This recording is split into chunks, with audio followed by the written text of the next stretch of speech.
Hey everyone, welcome back to episode 2 of this Geek Syndicate special episode in which Corey Brotherson sits me down and has a bit of a chat with me. So without further ado, all I will say is welcome to part 2 and I hope you enjoy it. Over to you, Corey.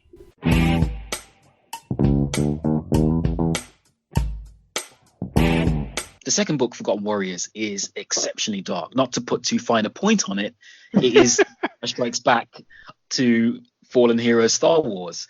Was that kind of an intentional thing where you knew you was going to go to a fairly dark place in itself, but with all these different elements of pressure crushing around you, did you end up using those into creating the second book and that made it as dark as it was? So originally, to take a step back, because it will inform the answer. When I wrote Fallen Heroes, because Fallen Heroes is quite dark. It is, yeah. You know, I never expected it to go that dark. In my head, I was writing my answer to Raiders Lost Ark. I've always wanted to write my answer to Raiders Lost Ark since I was 11, and I've never been able to do it until, weirdly, until one of your last questions is what I'm working on now. Weirdly, I would say that's my answer to Raiders Lost Ark. Not Fallen Heroes, not Forgotten Warriors. I think they're sort of they became different beasts. Even though obviously there are a lot of pulp adventure elements to them. They're sort of very very different in some ways. But yeah, Fallen Heroes became dark mainly because partway through Mum died. And just it's your mum, and also she was my kind of hero, cornerstone, and all the rest of it. So to lose that person that had been your biggest cheerleader halfway through your book, which you believe to be the best work that you've done, doesn't matter. It hadn't been published, no one had read it, didn't matter. In my mind, I was writing the best thing that I'd ever done. And that's very different from other people saying this is the best thing you've ever done. And so to lose sort of Mum through that, and I just stopped writing. I just stopped writing. And I honestly didn't think I'd ever start writing again. And it was something. This isn't the reason why I started writing, so it's not this story, but it's something that Neil Gaiman says that I know. I only heard it recently, probably within the last year, and it kind of resonated. Where he was kind of saying, he was giving a commencement speech to some graduates or whatever, and he was kind of saying, no matter what you're going through life, always be making great art. And he says, even when you're, at your lowest low, go out and create great art, because eventually that pain may go, it may stay with you, but that art that you've created is always going to be there. And it will, and obviously it's Neil Gaiman. He says it in a much better way than I just have. Much more flowery with big words and shit. But but it's the same sentiment, I guess. It was, I think, again, the passion thing. It was the hardest. Well, I thought at the time it was the hardest time of my life. I didn't think it could get much harder than that. Was I wrong? I got up and started writing again. There was no big speech, no fanfare of music like Rocky and slow mo and whatever. It was same thing. Literally just waking up one random day, the same thought in your head. Why are you writing? Except now the thought was slightly different. Your mum's dead. Why are you bothering to get up to write? And the answer kind of, again, it came back. It's like, because this is what I like to do, and Mum liked that I did it. Mum never read anything that I wrote, by the way. Do you know what I mean? It's not like she was there giving me kind of critical appraisal, going, "Oh, what you done with that character in that chapter? I'm not sure if that's going to work, Barry. I feel like what you got to be." No, she didn't care about that. She just cared that I was passionate about it. So I got up and I started writing, and what I found was I was writing more I don't use to say I don't want to say I was writing better, but I was writing more intensely than I'd ever written before. Yeah. And if you ever read Fallen Heroes again, you'll see I can see the change where because the second half gets darker and there's some darker bits in the earlier bits, but then they're the bits I've gone back and touched up. Yeah. And there's a whole scene in the first book where Ben and Luther, I won't say what the relationship is, but there's a whole conversation between two of the characters, and that came straight out of a conversation I had with my brother about Mum, and so Mum was kind of informing the story sort of beyond the grave, as it were.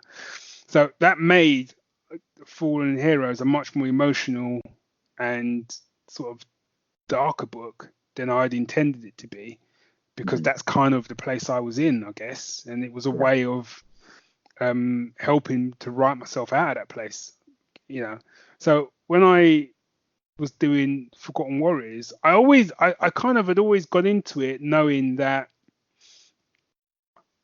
secretly in my head I wanted to kind of do the Empire Strikes Back type thing, but it was such a cliche thing to say, so I never said it out loud. It was just in my head.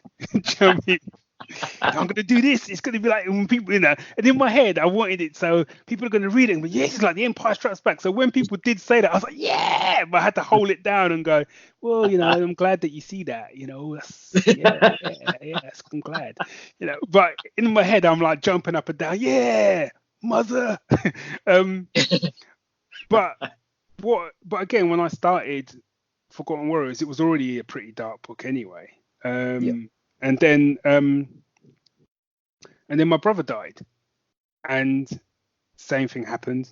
Didn't want to write, blah blah blah, say blah blah blah, but you know what I mean. Got back on the train, as it were, and sort of carried on with it. And then a couple of years later, then my dad died. And both of those deaths were as unexpected as they could be. Whereas Mum's we kind of knew for a little while, Whereas these two were just 1 minute Dave was there, then he had a heart attack, then he wasn't there. 1 minute Dad left the house, fell over, hit his head. By the end of the day, he was gone. And neither of them I got to say goodbye to or anything. So real body shots. Absolutely. And again, it took me a long time. I was very lucky. I had a lot of fantastic people around me, and I had my wife. I had Sue. I couldn't have. I don't know where. I don't even want to think about where I would be without Sue. Which again, part of the reason I'm doing this, so that she can listen to this bit and she will hear me say this. Hello, love. But again, it sounds like a broken record. Both of those times, eventually, the voice came back.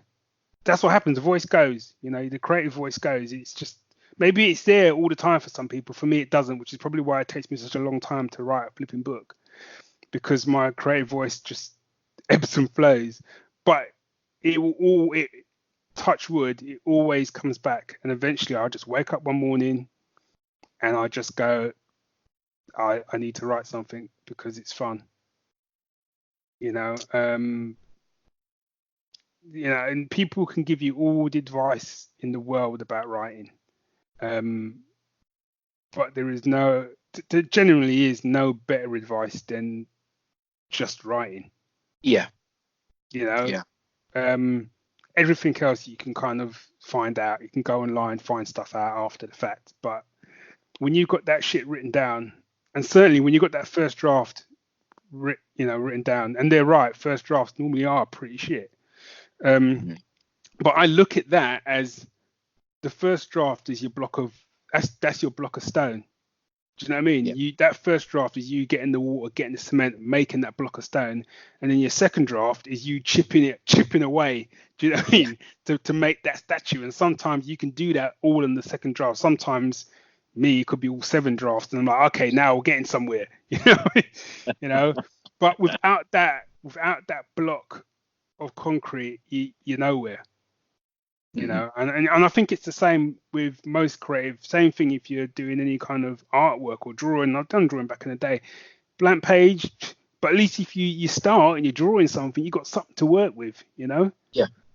So I think because I'd gone through an incredibly painful time doing Forgotten Warriors, and certainly and you know, losing sort of Dad and Dave, and still compounded by Mum, because those deaths don't just go away. You don't just wake up and suddenly, hey, you know, No, absolutely not. that is, it's a cumulative effect. They're always there. It's all, you know, and some days you have great days and some days you have not so good days, and some days you're just like, you know what, call me tomorrow. Yeah. And you, it does make you, I hate to sound like that broken record, it has made me it's added to my writing bag, I guess, in terms of, you know, the kind of emotions that I can bring to bear that I probably couldn't before. And that's not to say that, you know, if you want to be able to write really emotive scenes, you got to wait for someone to die. Do you know what I mean? It's not, I'm not saying that. I'm just saying, for me, that was because I suppose it's almost the same thing of kind of writing stuff and putting stuff out there, because it is, and even that is really difficult. And I do suffer really badly from imposter syndrome, and I always do. But again, I still sometimes I'll have a voice which kind of says, well, there is always something worse that can happen, but a lot of worse things have happened already. Yeah. So me comparing, you know, effectively at 50 having half of my family gone and having to sort of bury them, do eulogies and stuff like that, compared to me putting a book out which some people aren't going to like, and I've got a choice whether or not I read those reviews or not. Yeah. You know, when I kind of look, I'm not saying that, I'm not trying to belittle it or anything like that, because it is still very difficult to get those reviews and things like that, and I've had some horrible reviews. But eventually I come to a place where I'm able to kind of weigh the scales up in terms of, do I do it or not? And I kind of think, well, the worst case scenario, I'm doing them a disservice if I don't give it a go. Yeah. You know, they're not here. I'm still here. And you know what? One day I'm not going to be here. And if there's one thing that the last 4 or 5 years have taught me, is how, you know, unpredictable life can be. You know, so make the best of your life, because you don't know how long you got. And if the best of your life is just chilling out, that's cool. You know what I mean? But at the same time, if there's things that you want to be doing, get on and do them. Don't be doing that kind of like, yeah, I've always wanted to write a book, you know, but I reckon, you know, I'm going to wait till I turn 30 or 40 and make that start. Oh, I hate to be that grim reaper to tell you that, but you might not hit there, buddy. That's it. That's the reality of it. So yeah, so I think for me it was getting those heavy doses of reality that I think led into Forgotten Warriors being a lot darker than perhaps I intended it to be. Yeah, no, I think that's perfectly understandable, really. I mean, when you're going through stuff like that as well, as a creative, you know, I've been through very similar things where I've lost really important people in my life and then wondered exactly what I was doing. I think, like you're saying, getting up and having that voice saying, you know, oh, I just really enjoy doing this, it becomes a real kind of a point to continue that. Like you say, even if you're just doing it just for enjoyment, it's just something that you actually enjoy, and getting the act of actually picking things up again and just going is a triumph in itself. But if there's anything that I think is an acid test, it's, like you're saying, just actively doing that thing. It's like, if you want to write, then just write, and you'll soon understand as to whether it is for you or whether it isn't for you. If you get that one thing finished and you enjoyed it and you're proud of it, then you'll probably keep on doing it. And if you're struggling and you're like, oh my god, this is an absolute chore, I really don't want to do this ever again, then at least you've crossed it off the list, and you can say, well, I did try, I've been wanting to do it for years, it wasn't for me, I can carry on. So I think the other thing is as well, it's like, when people say, writing a novel isn't easy, it isn't easy from the point of view of like, yes, there's the whole pesky characterization, description, prose, blah, blah, blah, and all of that stuff. But there's also just the amount of the legwork involved. Yeah. You know, to give you an example, I was saying to someone, I did a dissertation for my degree, and my dissertation, I think, was 10,000 words. And we were given, I don't know, like 2 years to do that. I don't know. And I would say to people like the first draft of Fallen Heroes, because I always overwrite anyway. The first draft of Fallen Heroes was 220,000 words. Ooh. So for me now, when I get given a piece of work like that, where it's like a dissertation or whatever, I'm like, well, you know what? I've got 220,000 words compared to 10,000 words. I can do that. So there's a sheer amount of legwork involved anyway before you then even get into and now I've got to make it read good. Yeah. So to dedicate that amount of time to something, it's the same if you're a comic writer, because yes, and I've had this conversation with comic writers, because yes, you can make the argument, oh yeah, but you're only doing, if it's one comic, you might be only 22 pages, it might be hundreds of pages of script compared to I've got to do all this amount of writing or whatever. But the thought processes, the imagination, all the rest of it, that's the same amount of time people are putting in, the same amount of effort that's going into it. Yeah. You get what I'm saying? And then I can't get my head around being a comic writer, because then you've got to factor in working with an artist and how things are going to look and the angles and all that. I can't, my mind, I can't. Every time I look at the comic scripts that come in, it's like wizardry. And then when I see the artwork, I'm like, my first thought to the artist is like, you understood that shit? How did you, what? And then the letterer comes in, I'm like, and you understood what? Was just being a writer, it's like a one-man band. I'm like, I can handle myself. I mean, that sounded wrong, but you know what I mean. You bring in the team, and I think I've always loved comics, and I've always had an appreciation for the people that write, draw, letter, color, edit comics. But when you go behind the curtain, and you're part of that process, and you're the person that's supposed to be approving this stuff, it's a whole other level of like seeing behind the curtain that I wasn't prepared for. And people are looking at you like you're the Wizard of Oz. Do you know what I mean? You're like, well, actually, no, you're right. I am the Wizard. I'm an old dude, and all I've got behind is like a balloon to take you back to like Kansas, because I don't know what the hell I'm doing.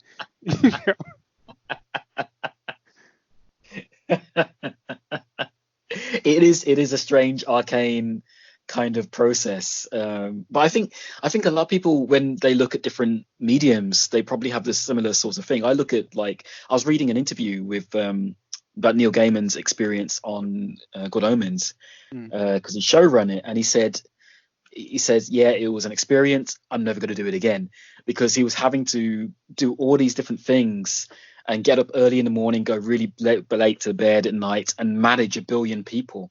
Yeah. And it just sounds like an absolute nightmare. And I imagine, like, all of us in different creative mediums are looking over at different other mediums and going, how? Just how? And I think as well, I was having to learn new skills and stuff like that. However, again, yes, you've got all that, the headache of logistics, and but then a script comes in, or someone pitches you, sits with you at a convention, i.e. Sci, and pitches you an idea just when you've kind of said to yourself, I'm not doing anymore. I'm just going to go back to just writing books because it's just me, and someone pitches you a story, you just go, hey, it's a love of your work, of characters that you've built, and then you, just as you feel a bit low, a piece of art comes in, and you see a piece of art. And I think there is a difference between someone who's written a comic because to a certain extent, you've written a comic with a view of you're expecting to see art for that comic. Do you get Yeah. what I mean? Whereas from my perspective, I was never expecting to see any of my characters visually. Right. Yeah. Never. I mean, sometimes there's a hope that someone might go and decide they're going to make a film out of it. Do you know what I mean? But I was never expecting to see my characters visually other than in my own head. Yeah. So to be where I am now, where there's, I don't know, we've got like 2 graphic novels with another one coming out and 12 one-shots, is, the people involved, yourself included, will never, there is no way I can ever kind of express the level of gratitude and what I think about the amount of people and the work they put in and the love that they showed these characters that I've just created in my own sort of back room. They're never gonna understand it unless they could kind of climb into my head. And actually, and the fact that actually in the really, really dark times when I was dealing with, the loss of sort of Dave and Dad and whatever, especially, talking in the second book, it was you lot that was kind of keeping me going, because it was you lot that were kind of still working on stuff and still kind of going, oh yeah, we've got this panel coming in and what about this being blah, blah, blah. And it was the fact that it was kind of, I'd started a sort of stone going and it was gathering all this moss and it was still going regardless whether I was on it or not. Yeah. And it made me kind of get up to sort of get back on it, and GS does the same thing for me, and the guys involved with, the folks involved with GS know that as well, and that's the great thing. And I see examples of it now all over the geek community, certainly the UK scene, and people can say it's easy to kind of say lots of horrible things about social media, and don't get me wrong, a lot of social media is a trash fire, let's be honest. But you look beyond that, you look beyond that and you see the connections being made, you see the positivity amongst creators and the UK scene and the comic conventions and everyone. If someone's got genuine, I need help with something, people are falling over themselves to help them. Yes, you've got the occasional arsehole who's going to be an arsehole, but you know what, they were going to be an arsehole even without social media. But the people that are willing to get involved and to help and to offer advice outweigh those, and I see that a lot more in geekdom. I just think because geekdom has become this massive thing now, that it's easier to get caught up in that kind of, all geekdom is a bit of a trash fire now and everyone's arguing all the time or whatever. But sometimes you got to just take a step back and look below that, hit a few groups on Facebook. Some of the groups on Facebook which I go into, like some of them are overwhelmingly positive and will kind of stamp out on people that are coming in there to cause trouble, so I think that tide is we've turned a little bit of a corner in certain areas anyway, No, I definitely agree on that front. It's I think if anything, lots of people have realized just how negative and influential that negativity can be, given that social media is basically giving everyone a microphone. And as with any microphone, it's like it isn't necessarily a good thing for everybody to have that voice to speak out. So I'm kind of I kind of see the level of positivity rising, or at least in the areas that I've kind of circulate, which is always good to see. I mean, you need it really. It's we have demons in our own heads to last without it explaining to everyone else's. So it's just as well. Actually, we will come back to that. I will just want to ask one final question in regards to you and your writing, which is obviously you've got stuff coming up with Unseen Shadows that you've already mentioned as well. So what is next for both Unseen Shadows and other stuff that you're working on which isn't to do with Unseen Shadows? Okay, so Unseen Shadows next is the third and final book in this trilogy. If I'm still going, I've kind of thought in my head, if I'm still going, that I'll probably do another trilogy within the same sort of world. Just because why wouldn't I? Because I've gone to all the trouble to kind of have a world. I might as well play in it as long as I can. Exactly. You know, rather than going off to try and, I'm going to do something different and create a different world. No, I'm okay. I'm all good here, thanks. It's a world. I should have enough space to roam. Do you know what I mean? So I'm doing. I haven't started. My plot for the third book consists of one paragraph so far. So. Which is weird, given the fact that I've already got a cover for it. but it's because I knew when I started and I saw the first cover, I knew I needed to try and lock in. June Bob Kim does the covers, and he does an amazing job on the covers. Yeah, incredible covers. Yeah. And as much as people might enjoy the books, I don't think, and certainly from the self-publishing angle, I don't think I would have had as much success if I hadn't had that cover for Fallen Heroes, because it just gave it that kind of professional vibe that I was going for. And that's down to June Bob Kim. But Sue came up with a absolutely fantastic idea for the cover for the third book. So it's the cover of the third book, which you've seen. That was all Sue's idea. It wasn't my idea. She just said, "Why don't you do this?" And I was like, "Shit." And she was like, and it ties it all together. And I was like, shit. So, yeah.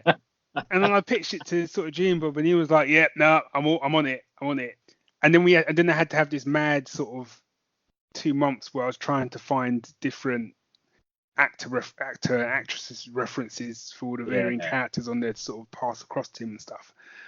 So, if anyone ever wants to know who some of the characters are, I would, my dream cast, just drop me an email and I'll tell you. So I will say, I'll say now because it's already on the cover, so I can't change it now. The third book is going to be called Silent Immortals, which isn't a big for you because you already know that. Or have I told you? I don't know. I don't think you have told me that yet. Okay, there you go. So the third book will be called Silent Immortals, which again I had to run past Sue. She had a couple of ideas, so that was kind of partly her idea as well. So it's a nice sort of tie-in. And certainly I haven't made things easy for myself given how Forgotten Warriors has ended. I am desperate to find out how you're going to get certain characters out of certain predicaments. Yeah, you and me both, buddy. It was fun. I think the best review I ever had of Forgotten Warriors was Kat from Geeky Girls Love Sci-Fi, and she said she got to the second half of the book, and I hadn't realised how the book was structured because originally some of the scenes were in different parts, but there's a moment in the book where kind of like after that moment, there's like literally every chapter has a twist. It's throwing different. And she said it was like I got to a point where literally I was kind of like, stop punching me in the face. It was like every chapter was punching me in the face. It was just like, just as she get over one bit, it was like bang. It's like, oh man. But it's because originally some of that stuff was spread out a bit more, and then as it turned out, it was all like bang in the second half of the book. Yeah. I mean, you actually hurt my wife because she read it and she was just like, I can't talk to Barry anymore. Obviously she's never met you, but she's like, you've damaged the characters. Yeah. Well, that was the thing. I always knew I really wanted to put, certainly the second book. I think sometimes the difficulty with sequels, certainly more in, I guess, film than prose maybe, it's a tendency to kind of do the same story but on a bigger scale. Yeah. And do the same jokes but on a bigger scale. And, hey, remember that time when, like in Raiders, there's a famous scene where he shoots a swordsman, and then in Temple of Doom, you got two swordsmen and he's got no gun. And it's that sort of stuff. And I didn't want Forgotten Warriors to be like that. I wanted it to be a continuation, but not to suffer from sequelitis. And it's not for me to judge. It's for people to judge. Hopefully, I've tried my best to dodge that bullet.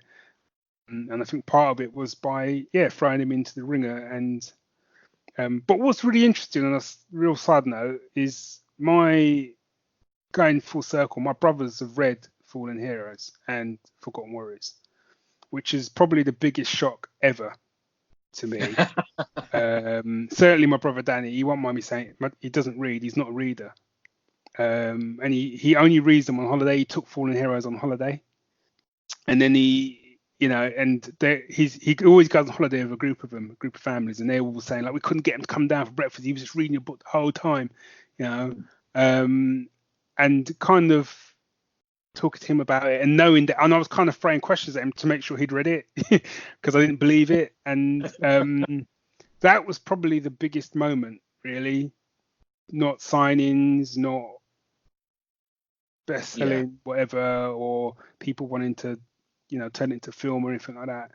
Probably the fact that the brother who kind of was always the really cool one in our family, that, the fact that he'd read both, and he was the first one to, and really enjoyed them. He read Forgotten Warriors twice. He read it again, sort of, they just came from holiday and he read it again. It was like, you know what, I'm doing all right, But he said the same thing. He was saying, "Damn, it's dark." But also, there's a lot of little nods to me and some of the stuff I like growing up and some of the things that I've done. And the start of Forgotten Warriors was inspired by a Bond film that really stuck with me as a kid. And I won't say what Bond film it was. I could see that. Yeah. But that sequence just stuck with me as a kid, and I always knew when I started the second book that's what I was going to do, that in some shape or form, and who could I do it with. And obviously picking the character that I picked then set the bar for that character for the journey he was going to go on, which is quite a ride. My brothers Danny read that book, rang me up and he went, "That's from that Bond film, isn't it?" That's from that Bond film. And there's a couple of little bits like that where him and my brother picked up and stuff, which no one else had picked up on. But because they knew me, they were like, "Yeah, hang on, that's such and such, isn't it?" And I was like, "Okay, yeah, fair G's." Yes, so that's the third book, which will be coming. I have no idea when, so don't ask me. So what I'm working on at the moment, which I've just finished, is I'm not just finished. Geez, no. I've just finished the first proper draft. I've actually done about 4 drafts. Is Trail of the Cursed Cobras is what the books will be called. And this is my answer to Raiders of the Lost Ark. Because when I was 11, I wrote my first story that I wrote after Mama, whatever, proper story, was basically Indiana Jones ripoff, because that whole fake it till you make it thing they say. So I did. And You'll do it. Yeah, I've even still got I drew a poster for it, and I've still got the poster somewhere. I might have to find it and put it on Instagram or something. It's not great art, but and it was called Trail of the Cursed Cobras. And it was set in the 1930s, and it was about this guy who was called Lord Blackthorn. I might have changed it, and he had all these adventures, and he was against this evil guy called Overlord, and blah blah blah. And I really enjoyed writing it. And then weirdly, I then wrote another 2. So I'd kind of, by the time I was 16, I'd already written a trilogy. Although they were probably a trilogy of novellas. Yeah. And Trail of the Cursed Cobras was set in 1930s. The next 2 novels were set in modern day, and it sort of picked up, but they involved like a team, kind of like what happens in Fallen Heroes. But they were like a team of kind of heroes that have to come together, and the team were called Prime Syndicate, which might ring a bell. And one of the characters in that was Napoleon Stone. So that was kind of where Napoleon Stone came from. Yeah. So long story short, for a short period of time, a couple of years ago, I had an agent, and I was approached by an agent, and she had said to me, had I ever thought about writing middle grade fiction? And after I stopped laughing, I said no. No, not because middle grade fiction is beneath me, but because I'd never even considered it, and I just thought it was going to be incredibly hard to do. I have enough trouble just writing, let alone trying to write specifically for an audience.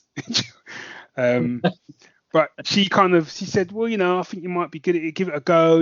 She recommended me some books and stuff like that, and I just couldn't find an in, because I don't have kids. Yes, I have, I know friends who have kids. I'm aware of their kids. Some of their kids like me. But, I just, in today's world of sort of, 10 to 12 year olds, there was no in me writing that kind of a story. And obviously it was around time Stranger Things was about, which is part of the reason why she'd kind of approached me, and she'd read Fallen Heroes as well. So in the end, what I decided that I was going to do was whatever story I was going to write, it was going to be set in the 80s.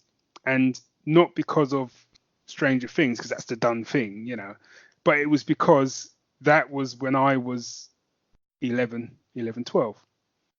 Yeah.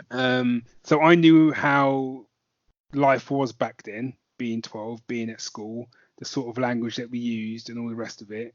Plus, I could watch a shed load of reruns of Grange Hill, which would help. Tucker Jenkins and Benny Green, hair up.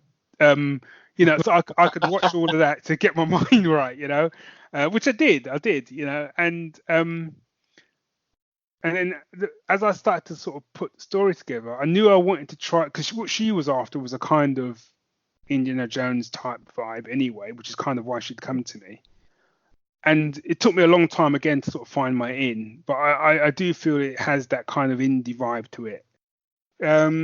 So the idea, what's happened is the more I've been working on it, so it's kind of centered around, I don't want to give too much away because obviously I've still got drafts to go through, so it could change dramatically, but it's kind of centered around sort of 5 kids and their sort of adventures at school. And my whole kind of idea with it is that these kids weren't going to be chosen, because so many books for kids that I've read anyway, everyone's like the chosen one. So first off, that's off the table. And secondly, this isn't no special school for wizardry or Half-Blood, whatever, or do you know what I mean? Because there's a lot of that stuff as well, and that's not about Harry Potter. That's just that's just the kind of world that I've been looking about. What I wanted to do was to do kids at a comprehensive school in the 80s, having supernatural Indiana Jones style adventures. So they're not going to have special powers or anything like that. And hopefully it will be something that people will, it will resonate with, certainly people from, who grew up in the 80s, but also with kids. Because I've got a couple of test readers who, some friends of mine, someone I work with, his daughters are kind of that age range, and they've kind of read the prologue. And they both said they liked it, which was really good, because I think, kids, there's no filter. You know what I mean? It's like, this is rubbish. Why am I reading this? But the other thing is, it's been quite cool because they've been able to talk to their dad about some of the stuff that gets mentioned, some of the banter and the dialogue, and he said it's quite nice because he's able to talk about it to, kind of share something with them. But from their point of view, it almost feels like they are reading a fantasy because it's a world they don't know. And one of the things, like with the Stranger Things stuff, I love Stranger Things, but Stranger Things isn't really aimed for kids. No, it's very much a nostalgic thing, if anything. Yeah. And obviously kids will have no nostalgia for the 80s. But also as well, I mean, not so much the 80s, because I think what the 80s will give it is it gives you a fantasy element, because it's basically you're setting something in the world which is alien to them. So that, to me, that's the very definition of fantasy. So I don't think that's the problem. I think the problem with Stranger Things is that even though you've got kids in it, there's quite an adult element to it. Yeah, the whole tone of it is Tone of it. very. Yeah. So certainly, and this isn't. I kind of want to do something which is for. It's going to be sort of between 8 to 12. I think middle grade fiction is. I don't know. And the kids in the book are they're in their second year. There are. This is probably the most kind of autobiographical book I've done because obviously the only way I could write it was to kind of pick elements of my own life, and certainly when Dave and I were at school, we did do a lot of crazy stuff. We did go werewolf hunting, we did go vampire hunting, we did, though we never told the story, we did get involved with deep research into they were called the Cult of the Severed Head. I think that's what they were called, and I think you can look them up. Yeah. And we believed that they were trying to get a foothold, and we did loads of research on it and all this sort of stuff. So so even though in Tread the Cursed Cobras, obviously the stuff they're looking into is real, it does happen, there is there are some bad guys out to destroy the world. It did come from a somewhat place of fact, because we were doing a lot of crazy shit back then. And the most exciting thing for me is we tell the werewolf story and the vampire story quite often on GS, and I've been able to sort of incorporate them in their own ways in the novel, because one of the characters is called Bobby Horn, and another character is called Tony Davis, and it's kind of about how they meet, and let's just say they don't necessarily get on to begin with, which, if you've been paying attention to this long interview, may seem quite obvious as to who they're kind of loosely based on. So it's really full circle for me, because not only am I doing the title of a book, which was something I wrote when I was 11, I'm also doing that same thing again of basing stories on people that I know. Yeah. And again, I've really struggled writing with it, as but this last draft that I've done, I've had a lot of fun doing it, and I've now working on the second draft, and I'm having a lot of fun with it, because the banter is very, very different from a lot of stuff. It's probably the closest to comparing it to Fallen Heroes, as if like this is what Ben would be like if he went to school, and these would be what his mates would be like. Yeah. It's that kind of vibe that I'm going for. And also, anyone who knows their John Carpenter, there's a character in there who's a complete nod to pretty much any John Carpenter character. She barely says anything. Spends a lot of the time sucking a lollipop. And she has, what I'm quite proud about is because there was a kid at my school that was a bit like, very different, but the look was the same. He had a patch over one of his glasses, that sort of surgical patch you used to get. Yeah. But he had it all the time over his. I never knew him to not have this patch. So it was taken, and he was picked on quite a bit at school and whatever. But in this book, it's taken it and flipping it. So in this book, she's kind of like, she's like the toughest school. She's like the toughest girl in their year. Because she was the only, she took on someone like 2 years above them, and it's still a bit of a legendary thing, but she doesn't really say a lot, and when she does say stuff, it's like zinging sort of phrases, do you know what I mean? She's that kind of classic John Carpenter sort of Snake Plissken type character. So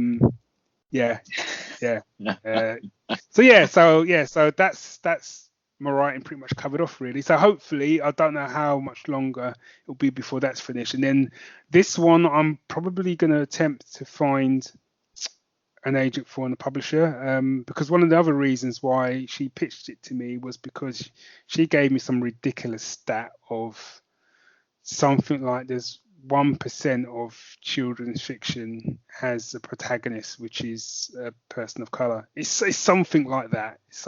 Yeah, I can believe it as well. It's pretty shocking.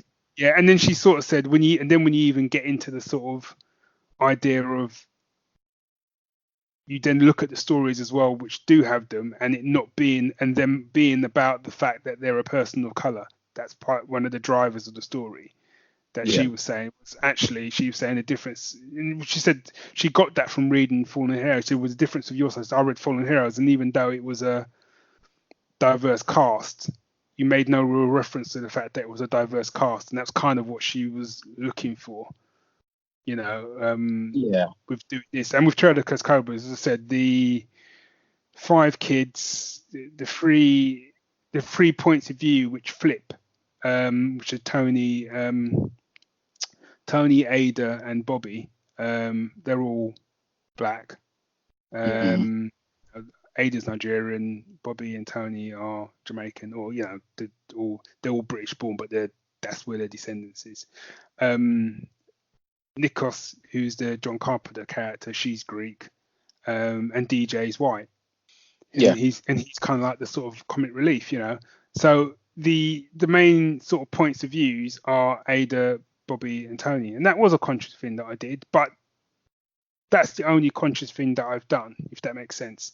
It's not, you read the book, these are just kids having an adventure. It just so happens that this is the makeup of that kid, because that's what it was like in my comprehensive growing up. It was a very diverse comprehensive school, you know. But that was the thing about Fallen Heroes and obviously Forgotten Warriors as well, is that it was the diversity was exceptionally natural, and it was done at a point where diversity wasn't mainstream. And so that has naturally kind of been a kind of progression within your writing in itself. And it just so happens that, you know, now obviously diversity is highly marketable, because people realize that, hey, there are audiences out there that are not being catered towards. So yeah, it's good that someone picked up on that immediately in an agent's position. Well, if that's the case, then hopefully we won't be waiting too long to read it, because I've obviously read a small part of Cursed Cobras and I really enjoyed it.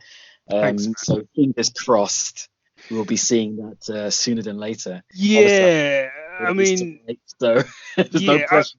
I mean, the fact that it's a lot. I mean, the one advantage that people who might be waiting for it got in their favour is that it's a lot shorter than my previous stuff, like a lot shorter.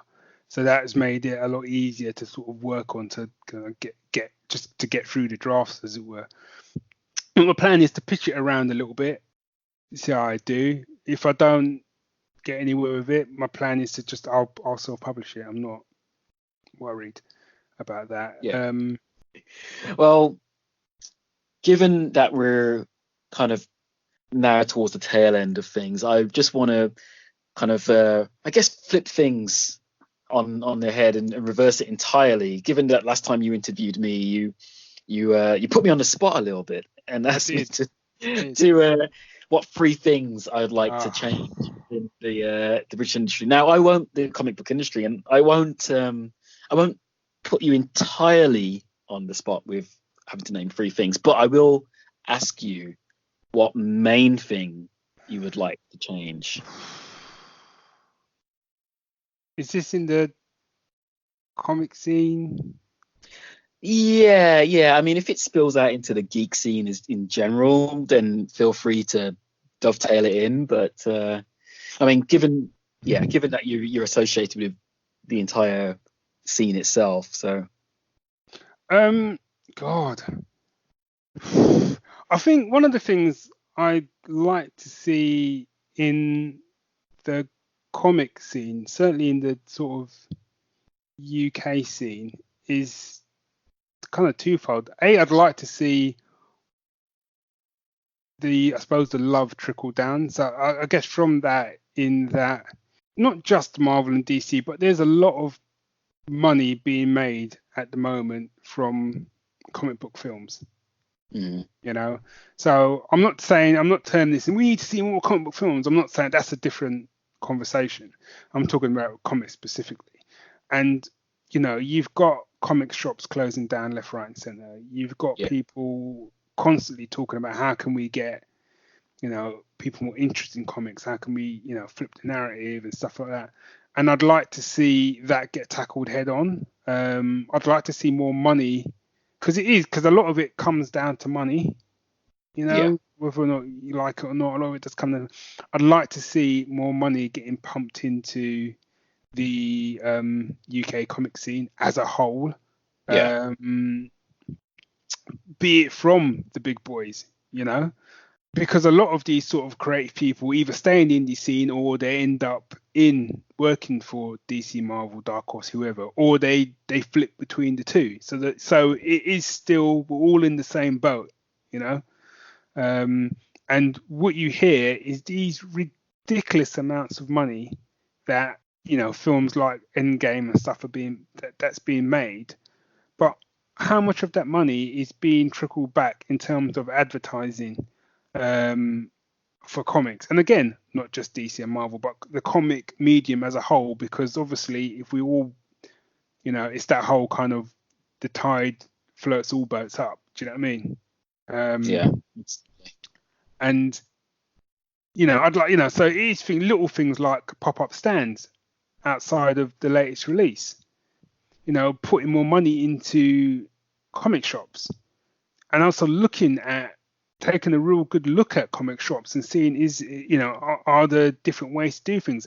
This isn't a dig at comic shop owners, I'm not saying that, but I'm just saying, is there more that can be done? But a lot of the problem is I think a lot of the comic shop owners have fantastic ideas, but they haven't got the money to implement them.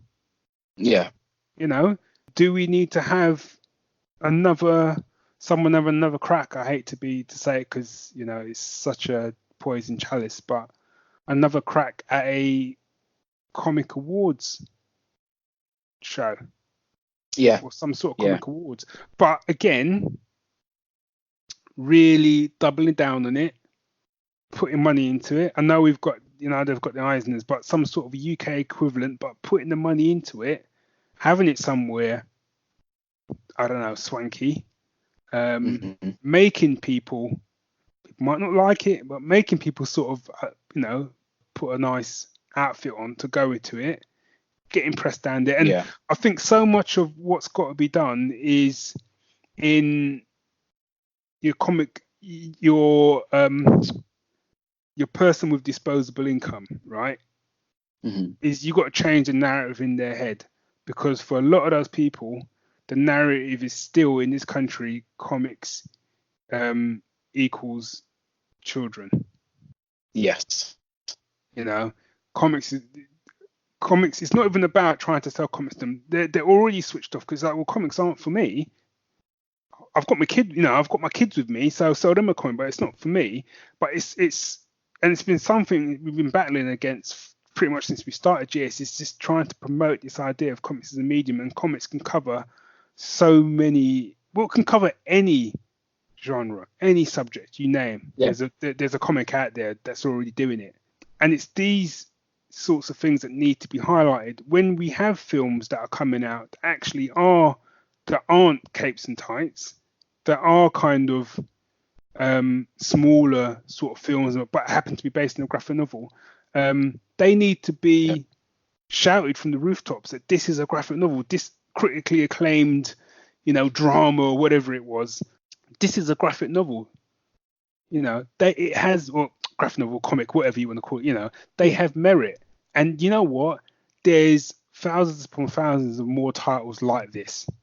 But so many people you still talk to now, all they think of comics is there is literally only Superman, Batman, the Avengers. That's it. And again, I love all of those comics, and I get a kick out of reading them. There's some brilliantly inventive comics, Hail Up Mr. Miracle, do you know what I mean, that are coming out and stuff like that. But most people don't think to scratch below that surface. There are comics I know I could give to my wife and she would love. But it's still, and there's a few she has read, but it's still getting her past that hurdle of what she believes a comic should be, and then educating on how to actually read a comic, because there's still a lot of people that don't know how to actually read a comic. Absolutely.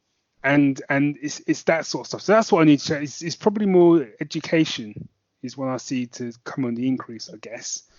But yeah, I think that's probably the sort of big change. I keep thinking about the convention scene. I keep thinking there needs to be something there, but I'm not sure what. Yeah, it's difficult, really. Because I think back in the day, and I'm not saying we need to return. I don't think we should necessarily go back, but I certainly think when you only had one or two conventions to go to, um, everything was more focused. Yeah, So from a person who loves going to comic conventions, I know if I went to Bristol, I would see everyone I needed to see, yeah, be it from a friend point of view, or from a Geek Syndicate point of view, or from a creative point of view. Um, Whereas now everyone is kind of scattered to the four winds, and there's people I haven't seen in like 3-4 years because our paths just haven't met because of all the different other conventions that they've been doing, but they've just not done that one convention that I've been to. yeah, And I know there's an argument to say if you've got a different convention in every town, then that isn't gonna dilute the amount of money that the exhibitors can make. But I don't know. I'm not so sure. mm, I don't know. I don't know if it's a case of diminishing returns, and maybe if we narrowed it down, I don't know. And also there seems to be this sort of battle which is kicking off a lot more now between what is a Comic Con, yes, yeah, you know, and I kind of think that's needs to be bottomed out as well, because I've got.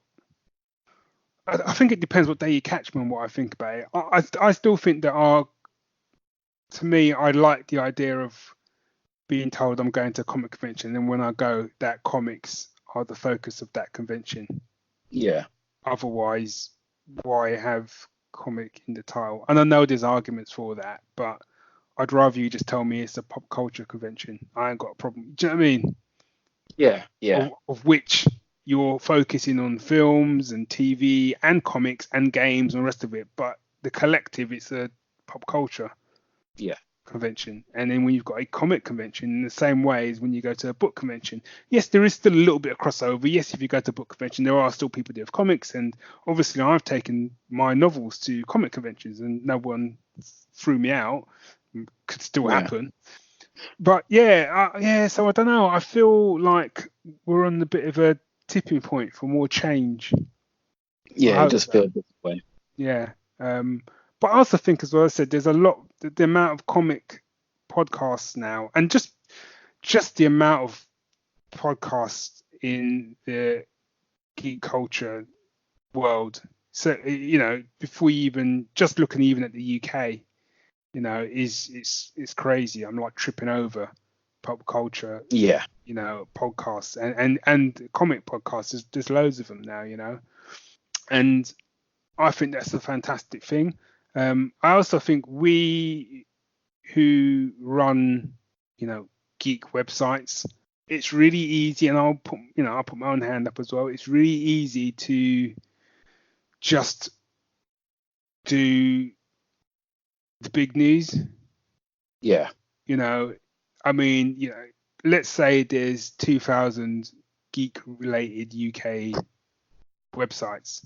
Probably today, 1,900 of them will have an article about what's happening with Spider-Man, and an article hmm, about the new James Bond film, and an article about they're doing the Matrix 4, But how many of those are talking about the new indie projects that are out there?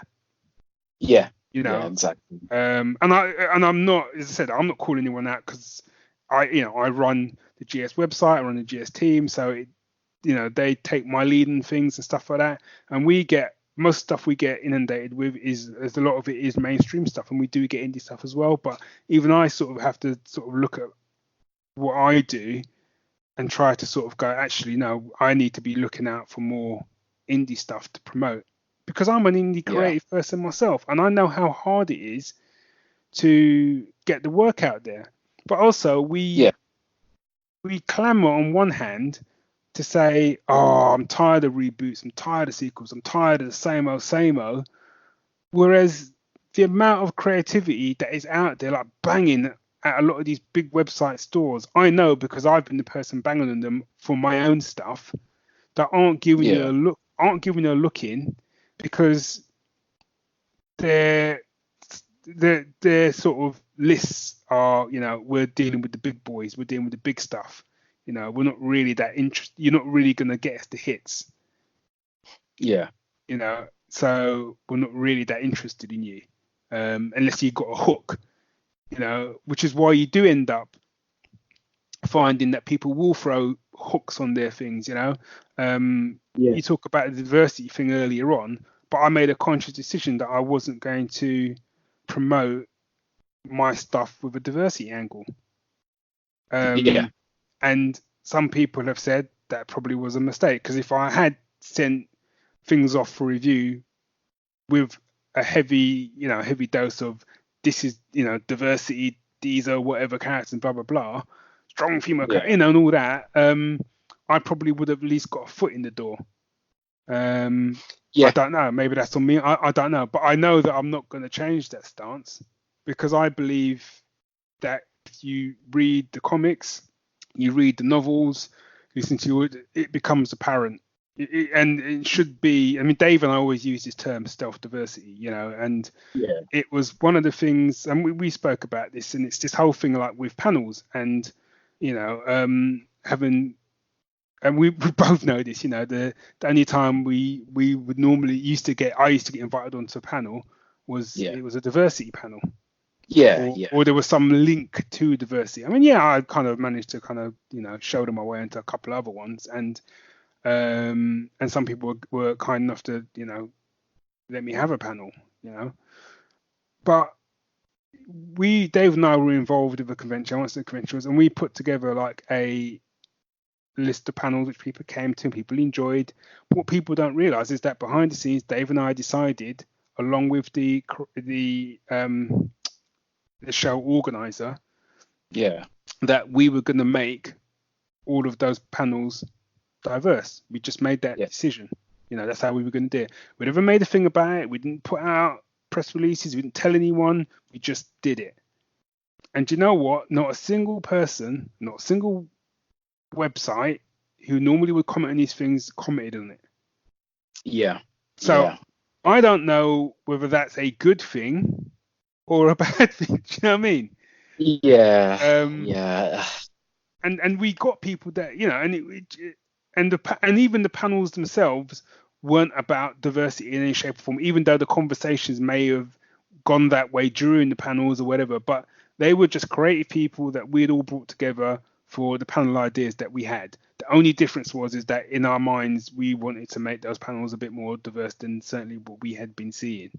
You know? And sometimes I kind of think that's the way I like it, where people just do it and you just rock up and you go, oh, cool. And you don't think anything of it, rather than what can happen where there's, you walk onto a panel as like a black creative person, there's almost like it's a little bit like, I'm going to get you, sucker.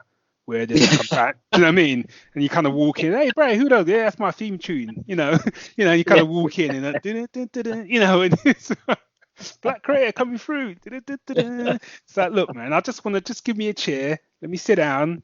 I feel, and I think maybe it's the way to wind down. Maybe it is me being big-headed, but I feel like I've paid my dues. When I did Comic Summit, John was awesome, and I went along to that as a guest, and I was on the panel and whatever, and it was lovely because people were coming up to me afterwards and were kind of saying, I'm going to listen to your podcast now. You know loads about this industry, loads about all the convention stuff. I'm like, I have been around. I've done a few things. And people are like, you're telling people you did BBC shows. It's like, you did shows? Yeah, we did do 2 shows for the BBC. But yet you asked to, we'd like to come along to. I feel like I can come along as a guest and maybe sit on the panel and talk about kind of what it's like kind of being a podcast, or how you go about how we went about getting a TV show, even what happened with that, and people just go, yeah, cool, we'll get back to you, and it's like, okay, and you just kind of, you just roll with it, don't you? You know what I mean? Yeah, that is true.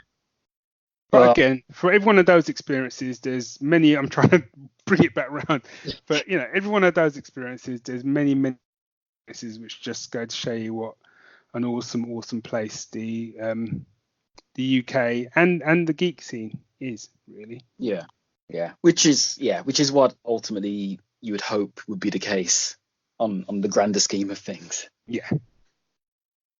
And because if it wasn't, then I guess there would be a lot less of us out there by comparison. Yeah. Tell you what, got a lot better when you and Yomi came along, man. Jeez. Yeah. I still remember the first time I met you guys and seeing the picture of you guys and just saying to Dave, it's literally like you went off and we'd all got on and whatever, and you'd gone off, and I said, Dave, it is literally like Sliders. We're like a parallel version of like me and you have come through. Do you know what I mean? Because you were wearing a hat like mine, and you had the blaze like mine, and then Yomi had dreads, and Dave had his dreads then, and it was like, shit, we dropped into a parallel universe. And I was saying to Dave, does that mean that Yomi's the evil one because you both got dreads, but he's got more of a beard than you? So what's that about? Yeah, just missing the eyeliner. That would you go off. He has got a bit of an evil streak to him sometimes. So yeah, full of mirror universe. Do you know? But then I thought you were so nice, and I said to Dave, you know what? That must mean that we're the evil versions. And I was genuinely saying to Dave, like, I reckon I'm gonna have to grow a beard now, because if I'm evil, I've got to double down on it now. Otherwise, it's just gonna confuse people. Maybe we just made machines which made you think that we were nice. The process of just actually trying to make you evil. Maybe. But if the next time if you see me at football and I've got a beard, you know which way I win. Yeah.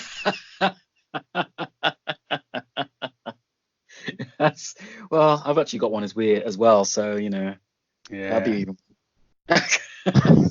Oh yeah, of course you have now. Yeah, of course. Yeah, I keep forgetting you got a beard now, haven't you? So yeah, that'd be very unusual. Yeah. Okay, so yeah, just the final question really. Name one thing that you're reading and that you want to give a big shout out to. I have.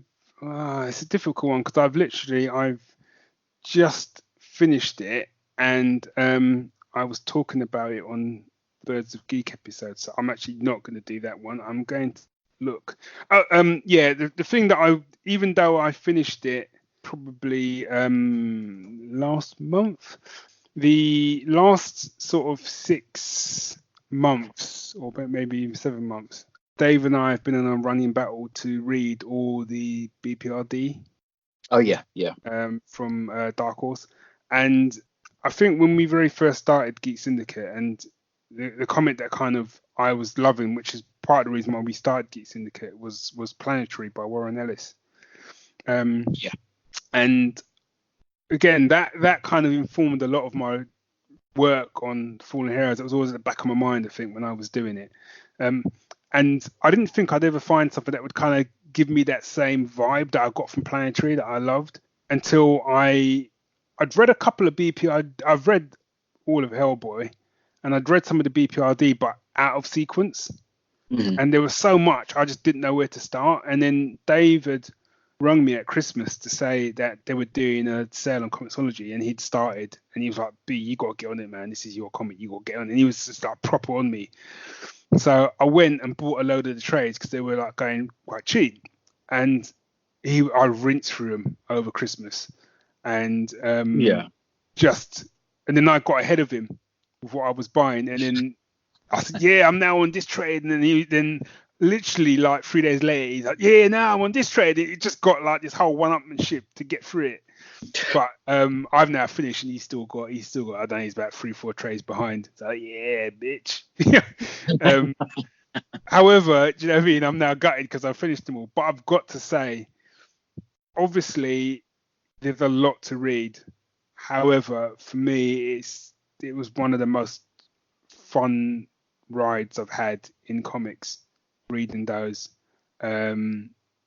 because A, it's pulp adventure, so it's Yeah. up my street anyway. But the level, but from a creative point of view, from a writing point of view, the level of storytelling that's going on in that is just phenomenal. And what I like is when things break in that world, I keep saying it, when things break in that world, they stay broken. Yeah. Do you know what I mean? You know, bar a couple of occasions, when people get taken out, they're done. You're not seeing them again. Yeah. Do you know what I mean? It's yeah. How people talk about how, you know, how do you keep things in your head and blah blah. How they, I know there's a creative team involved, but how they've managed to keep all of that in their head and plan all that out. Nah, Yeah. that's a next level of organization that I can't even thinking about it makes you feel like that dude in Scanners where his head explodes. You know, it's just nah. No. So yeah, so I finished reading that, but kind of off the side of it. It's not BPRD, but it's still Dark Horse. I've started reading Black Hammer. Yeah. Which, and I've read the first Yeah. trade. Yeah, I've read the first trade of that, and I'm on to like the sort of second volume now. That's pretty. I'm actually really enjoying that. Yeah. Mainly because he's doing superheroes. It's Jeff Lemire, isn't it? Yes. Yeah. Yeah. He's doing superheroes, and it's quite obvious who he's doing, but he's giving them a kind of grounding to it as well. So it's kind of like Golden Age, but with a sort of grittiness to it, which I really Yeah. I quite like that. So yeah, but I mean, right now, it's a great time to be. I was going to say a comic reader. It's a great time to be a geek from a content point of view. We've never known it like this. No. It is ridiculous. It's absolutely ridiculous. You know, from the Marvel films to, you know, the TV shows to the books that are out now. I mean, just the level of books we get sent to review, and then before we even get into like the indie titles, and again the same for the comics and stuff. And it's not even just the fact that there's a lot of content. There's a lot of not even just good content. There's a lot of fantastic content that is coming out and really inventive and imaginative stuff. And that's part of one of my things I want to start doing much more of, is trying to sort of push and promote that, the more inventive indie stuff that's coming out, and maybe scaling back less on the, you know, look, Marvel are doing phase 4, or, and I know I do that, you know what I mean? Because but at the same time, I'm excited because I remember a world where that stuff didn't exist and was never going to exist in my lifetime. Yeah, I said the same thing to my wife. I said, this is something that it brings a tear to my eye because I never thought I'd ever see it. It does. And the thing is as well, no matter what, it's one of those, I'm still trying to choose my words carefully because in case you don't want to spoil Endgame for anyone, but no matter what comes in their phase 4 stuff, which, you know, I hope will be fantastic and blah, blah, blah, Endgame, in the same way that Avengers was, and in the same way as when you get to that bit where Nick Fury walks out and says, I want to talk to you about the Avengers Initiative, they're moments like what happens in Empire Strikes Back, like seeing Superman fly for the first time. These are moments, do you know what I mean, where we can sit around in another year, 10 years time, and go, wow, do you remember when we went to see, remember when we saw Endgame for the first time, when you didn't know that bit at the end with, you know, all of that sort of stuff. And I think that's the great thing about being a geek, is it is that shared experience. And I think that's the great thing. The blessing and the curse of social media is the shared experience. Now share that experience with people across the world in for the most part, hopefully in a positive way, but obviously there's a darker side to it. But the fact that I can sit with you or with your me or whatever, or with Jimmy Aquino who's out in New York or whatever, and have these really passionate conversations about geekdom, whereas when I was a kid or even right up to a young adult, I could have that same conversation with maybe one or two people. That in itself shows you, like, sometimes it is worth some of the price we've paid with social media, maybe not all of the price, and maybe, you know, the bill hasn't come due yet, but you know, there's a lot of positives to be gained from it, I think. Yeah, I would definitely agree with that. All right, thank you so much for your time, Barry. It's been fantastic. Thanks for putting up with me, rambling on for like, feels like 2 days, man. It's been 84 years. Yeah.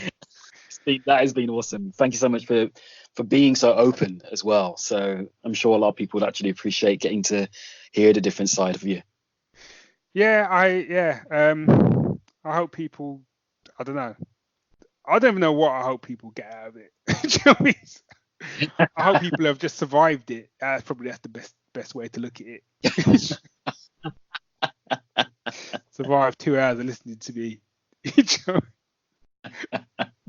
But no, thanks, man. It was something I kind of wanted to do, and put out there. And again, to sort of go back to the beginning, the reason for doing it is that, hopefully when I'm not around anymore and Sue stumbles across this, she'll see that actually how important that all of this was because of her, because none of this would have really happened because of her, and I wouldn't really be functioning really without her. So it was a important thing, and I wanted to just get things out there, because some people, and I think sometimes a lot of people kind of say to me, I don't know how you do these things, and I don't know how you do, and think everything's great and I'm doing great, and actually, I'm barely holding it together. So I kind of wanted to talk about those sorts of things, because I know there's lots of other people, certainly in the creative world, like yourself, that have those struggles. Yes. And it's that thing of like everyone. I think everyone has those struggles in some shape or form, and I think it can be good to hear someone else who's either had or is having those struggles and kind of how they coped with it, and just hearing that they kind of I don't think you ever really come out the other end of it. It's kind of always there, but just knowing that there's people out there that are just dealing and just getting on and still creating great stuff with what's going on in their lives. It kind of, certainly for me, seeing that sort of stuff from people like you and like other people, I don't want to sort of, name names as it were, but seeing the struggles that they're going through and then seeing the stuff that they're creating out of it, and stuff is amazing, really. So, I think it's having that global community is something which is important, and being able to share within that community as well is absolutely vital to keeping everyone going one way or another. So no, thank you very much. Thanks, man. Right, I'm gonna go to bed in a minute. I'm gonna go and get my dinner.